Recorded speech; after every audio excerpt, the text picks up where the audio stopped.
KSRTC സൗജന്യ യാത്രയെ പറ്റി ഇന്നലെ പല പ്രതികരണങ്ങളും കണ്ടു. പക്ഷെ ഇന്നലെ ഈ ചേച്ചി പറയുന്ന വീഡിയോ കേട്ടപ്പോൾ ഭയങ്കരമായിട്ട് ടച്ചിങ് ആയി തോന്നി. സന്തോഷമായി മോളെ. ഞാനൊക്കെ എന്റെ ഭർത്താവിന് സുഖമില്ലാത്ത ഭർത്താവാണ്. അപ്പോ ചില സമയത്ത് ഫുഡിനും കൂടി ഒരുപാട് കഷ്ടപ്പെടും. അപ്പൊ ഇങ്ങനെ ഒരു നല്ല നമുക്ക് ഫ്രീ ആയിട്ട് ഒരു ബസ് വിട്ട് തന്നപ്പോ ഗവൺമെന്റിന് നല്ല നന്ദി പറയുന്നു. എനിക്ക് ആ 3000 രൂപ കൊണ്ട് എന്റെ കെട്ടിയവന് മരുന്ന് മേടിച്ചു കൊടുക്കാൻ എനിക്ക് വല്ലാതെ സന്തോഷമായി.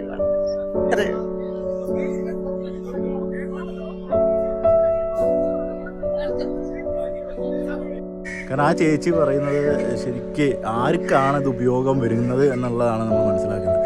അതായത് ഇങ്ങനത്തെ സാധാരണപ്പെട്ട ആളുകൾ ഒരുപാടുണ്ട്. അവർ നേരത്തെ ഭക്ഷണത്തിന് പോലും ചിലപ്പോൾ ബുദ്ധിമുട്ട് അനുഭവിക്കുന്ന ആളുകൾ, അവർക്ക് ഈ ഒരു ഫ്രീ യാത്ര എന്ന് പറയുന്നത് വലിയ ഉപകാരം തന്നെയായിരിക്കും. ഇപ്പോൾ സർക്കാർ ജീവനക്കാർക്കും അറിയാം, നല്ലൊരു ജോലിയുള്ളവർക്കും അത്രയും വരുമാനമുള്ളവർക്ക് ഇതിപ്പോൾ എന്താണതെന്ന് തോന്നിപ്പോവാം. പക്ഷെ അല്ലാത്ത അത് അനുഭവിക്കുന്ന ആളുകളുണ്ട് എന്നുള്ളതിൻ്റെ ഏറ്റവും ഒരു ഉദാഹരണമാണ് ഇന്നലെ തന്നെ 13 ലക്ഷത്തോളം പേര്, ഇരട്ടിയിലധികം ആളുകൾ ഇതിന് യാത്ര ചെയ്തു എന്ന് പറയുന്നത്. ഇപ്പോൾ അത് കോൺഗ്രസ്സുകാർ കുറേ പേര് യാത്ര ചെയ്തിട്ടുണ്ടാവാം, എന്നാൽ പോലും അത് മാത്രമായിരിക്കില്ലല്ലോ.